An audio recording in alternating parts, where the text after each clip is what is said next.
喺我頒獎之前，我有一個小小嘅要求，希望大家一齊起身，為我哋大埔宏福苑嘅居民送上衷心嘅祝福。親愛的朋友們，請你們慢慢起來，為我大埔的居民送上衷心的祝福。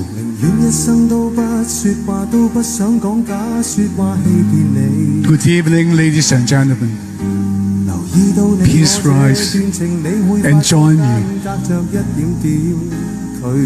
A minute of silence. 我偏不敢說一句，想跟你一起。